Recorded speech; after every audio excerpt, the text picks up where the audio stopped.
Sveiki! Nolēmu vēlreiz parādīt savus lopiņus. Paaugušies ir. Redz, kur viens mazais. Ļoti strīpains šīs, kā sauc par kamenītēm. Un vēl ir mazās varavīksnītes. Bet šie ir mazulīši, salīdzinoši. Parasti visiem ir interesanti redzēt tieši lielos brīnumiņus. Šoreiz nolēmu pastāstīt arī par viņu kopšanu un audzēšanu. Šis ir Āfrikas milzu tūkstoškājis. Tas ir Bumblebee millipede. Šis ir, ja vēlaties meklēt nosaukumu, Giant African millipede. Nav pilnīgi pieaudzis vēl, tad būtu spilgti melns. Bet, šobrīd tas garums jau ir tāds, gan, kur astīte vēl nav pāri, tu it pāries, un tā kā man no rokas locīteves līdz elkonim jau. Šis ir. Mazliet grūti viņu, jo man uzlīdīs uz drēbēm, ļoti grūti viņu satraut vaļā. Viņi turās ļoti ar kājiņām pieķēršies. Nāc uz rīti. Tātad viņi dzīvo līdz pat 10 gadiem. Savvaļā parasti netik ilgi. Ļoti mierīgs, nekaitīgs dzīvnieciņš, izņemot nevajag. Pēc tam rokas vajag nomazgāt, jo viņš ir viegli pārklāts ar cienkāliju, tad, kad satraucās. Šādu paņemšanu rokās pirmajā brīdī mazliet satrauc viņu, un tad viņš mazliet izlaiž to vielu, bet tas tāpat ir ļoti nedaudz. Tas ir, lai atbaidītu no plēsējiem, lai viņus neēstu. Jo tas ir bezpalīdzīgs, citādāk dzīvnieciņš ļoti lēns, viņš vienkārši saritinās un cenšas izlikties, ka viņa tur nav. Redz, kur tūmā. Viņam ir absolūti piemīlīgas, mīlīgas sējiņas. Jūs redzat? Viņam ir tādas actiņas un 2 taustaklīši. Tātad šos es audzēju jau 2 gadi būs. Viņi vairākas reizes ir novilkušies. Un tātad, kas viņiem ir vajadzīgs? Substrāts. Nevar izmantot parasto kokosu, ko daudz izmanto dažādām lietām. Īstenībā es izmantoju vienkārši dārzā izraktu zemi, bet tā ir jāizcep riktīgi, tā, lai tur nekādi kaitēkļi nepaliktu. Un jāsajauc ar vislabāk ozolu lapām, bet jau tur ir rudenim jābūt vai līdz pat pavasarim ir atrastas atrūdējušas. Viņām ir jābūt šitādā te stāvoklī. Tādas viegli dzeltenas arī dar. Dzeltenas, kas iet jau uz brūnu. Un ar šiem te zvēriņiem tātad tās lapas arī ir, viss ir karstumā jādezinficē. Ko tu man dari? Tātad visam ir jābūt sterilizētam, bet,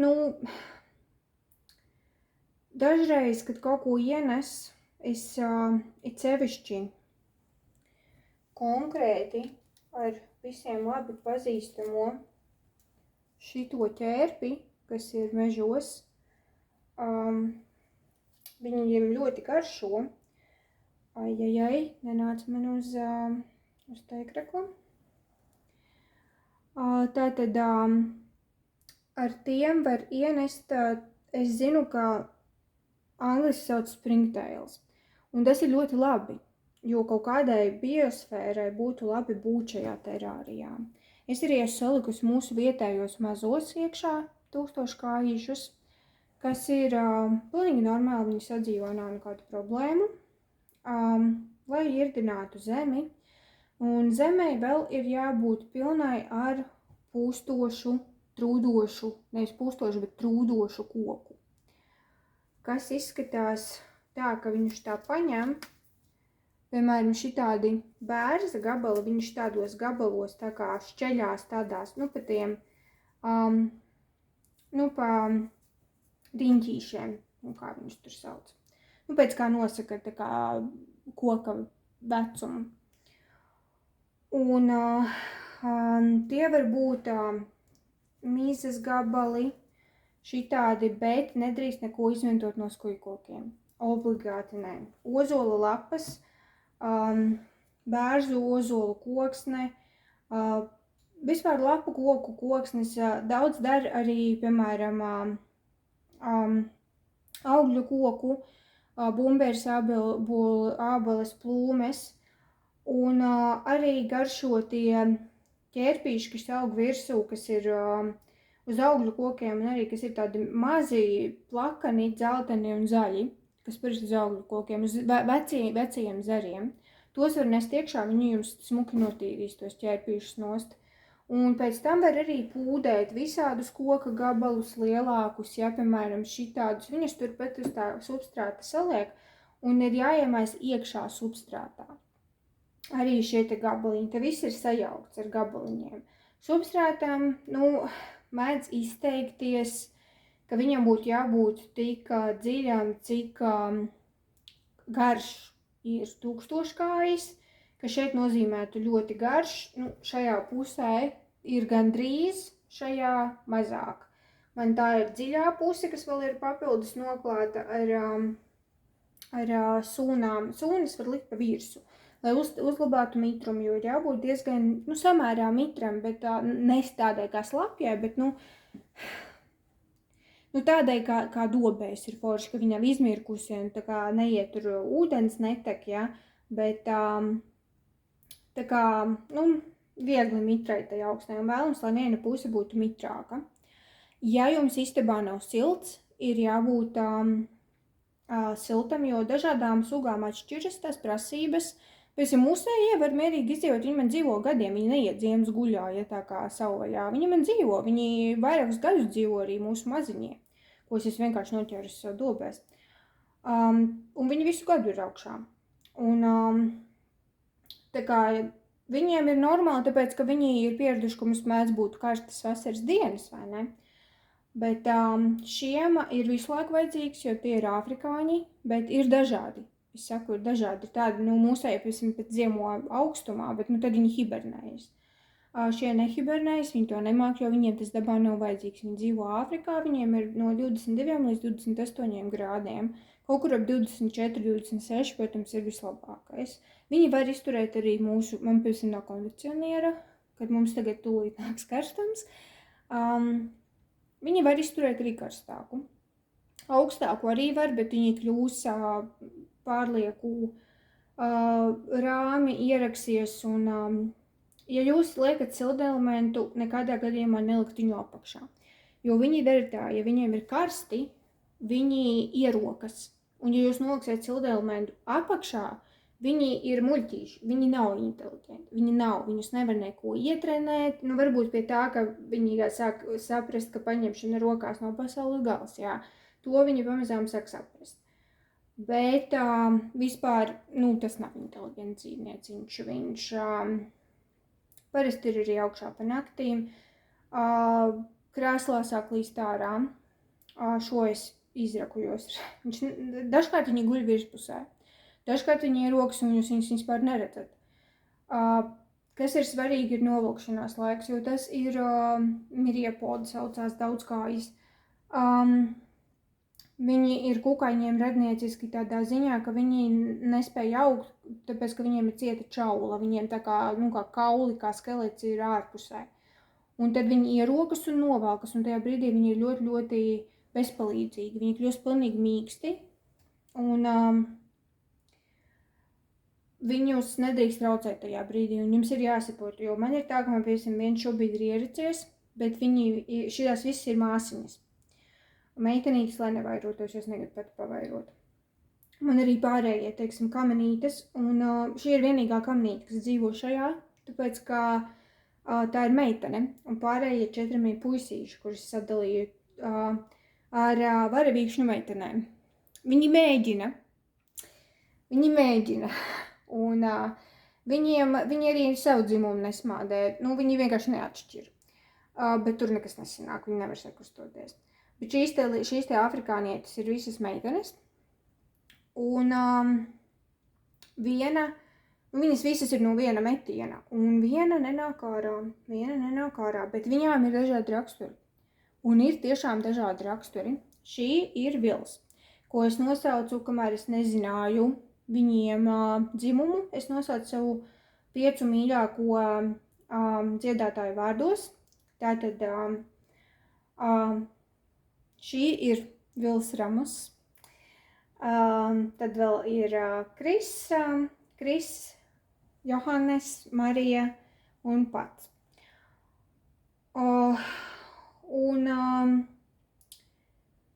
Te es varu pateikt, ka es izdarīju ļoti lielu muļķību. Es nespēju, cik ātri vairojas mitrenes. Un es gaidīju, kamēr, lai viņas varētu izlaist ārā, lai viņas nenomirtu. Un tad es gaidīju pavasari. Un es nesapratu, kā viņas ir savairojušās, jo viņas bija dziļi substrātā, un viņas, diemžēl, apēda Johannes un Mariju. Kas ir ļoti skumjš notikums, bet es varu atzīt, ka es nebiju pats labākais saimnieks. Tagad es zinu labāk, es visu vēlreiz pārcepināju, un nekas tāds neatkārtotos, tā kā tā ir Kris, kas ir ierakusies un nenāk ārā. Vils ir visbailīgākā, bet vislielākā. Ja ir Vils no sākuma briesmīgi ķēzās, ko viņa paņem. Bet pēc tam viņa kļūst, redziet, viņa vienkārši mēģina atrast veidu, kā tikt atpakaļ savā vietā. Pats ir, viņa visvairāk ir redzama ārpusē, viņai visvairāk patīk kāpt, viņai patīk visvairāk būt aktīvai, dienā arī. Un Kris ir tā pa vidam. Un viņas novalkas diezgan sinhroni, ne pilnīgi, bet diezgan, bet Kris nenāk ārā kādu laiku, un man ir bail rakt, jo viņa tomēr sākas novilkšanos. Bet būs kādā brīdī jāskatās, vai kaut kas atgadījies, bet tā mēdz notikt. Viņas mēdz vienkārši ierakties un nenākt ārā. Neviens nesaprot, kāpēc. Neviens nevar izskaidrot, kāpēc tā tur ir, kā šie radījumi vienkārši ierūks un nenāk ārā. Bet es viņas pēc raksturiem, bet pēc novilkšanās var pazīt. Reāli var pazīt. Un tāpēc, ka man ir drama queen, kas no sākuma vienkārši lokās un ārdās un šausmīgi ķēzās un laiž cienkāliju, patieši tā paņem pilnīgs čils. Viņai vienalga, bet viņa ir vismazākā.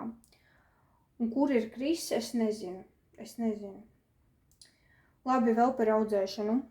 Tātad var izmantot kaut kādu šitādu bruņurupšķiem domāta mājiņa.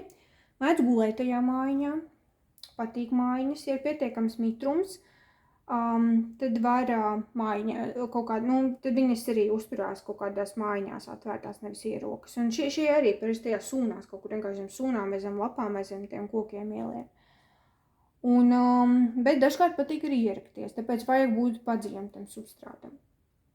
Un kalcijs var to, kas putniem ir domāts, jābirdina ir virsū uz, viss substrāts ir ar kalcija, tā kā pūderī jāpieliek klāt, tā kā, un uz ēdiena. Kas ir ēdienas? Lielākoties tas pats substrāts. Ķērpji ļoti ietieši tie iekšā un visādi citādi ķērpji, bet vispār vienkārši ozolu lapas. Dar arī kaut kādas augļu koku lapas, kļāvu lapas, drusku ēd arī, jā. Ozolu vislabāk patīk. Man ir diezgan izācies, man vajadzētu pielikt klāt, man vēl ir. Un šitas trūdošais koks. To arī ēd, uz to substrātu. Dekorācijas var kaut kādas sliktiņiem netraucē. Akvārija dekorācijas, piemēram, viņas ir nodrošināts par to, lai nekādas kaitīgās vielas neizdalītos. Un vēl kas ir, ka viņiem patīk kāpt. Un man šeit nav īpaši daudz, kur kāpt. Bet te tālāk, te nevar redzēt augšu, ja, bet rekur te ir, tas pēc mizas ir, un te ir pūdētā koka. Sauc pūdēts. Īstenībā pussaturnējis koks. Un apakšā ir jābūt pietiekam mīkstam, kur ir tās kāpšanas vietas, ja. Var arī uztaisīt riktīgi kraņģeļus un riktīgi glīdīs. Es nezinu, kāpēc viņiem tur nekā nav, ja? Bet viņiem patīk kāpt. Viņi dabā ir kāpēji, viņi kāpīja pa zariem. Un viņi var dzīvot bez, bet man šķiet, ka viņiem ir interesantāk. Un es redzu, ka viņi kāpj pa tām, kad tur stūrī mangrovas sakni, pa visiem šitiem viņi rāpo, un viņiem neskapēc patīk kaut kur kāpt un rāpties uz augšu. Viņi ļoti ir stipri. Daudz stiprāki nekā jūs domājat, un viņi mierīgi var pacelt nenostiprinātus vākus. Viņi bēg, ja viņiem ļauj. Pats, kura ir, protams, vistrakākā, kurai vienmēr vajag kaut kur doties. Es vienreiz ielieku bļodā ar lapām, lai pārorganizētu terāriju. Šie vienkārši IKEA kastām, viņas ir ar specifisku apzīmēm, ka tajā var likt ēdienu, un tad arī šitiem. Bet, lai neizdalās kādas ķimikālijas. Jo man ir arī smūgs stikla terārijas, bet viņi baigi dārgie, kad ir kļūst lieli, un tur dzīvo maziem. Tagad, es izņemu tagad tā kā ielieku bļodā ar lapām, un visi 5 pazūd zem lapām. Tad vēl 2 nebija, diemžēl, aizgājuši pa skuitāku. Pēc tam mitrens aizgāja pa skuitāku. Bet es ņemu viņus ārā, un viņi parasti taču nobīstās, viņi ārpus savas vides, viņi ielien apakšā un paslēpjās. Un es nolikusi uz krēsla, un es ņemu viņus ārā 4. Man taču ir 5, kur ir 5? Es skaitu vēlreiz, velku ārā, tur, kur viņi jau sākušo līdz zem substrāta. 4!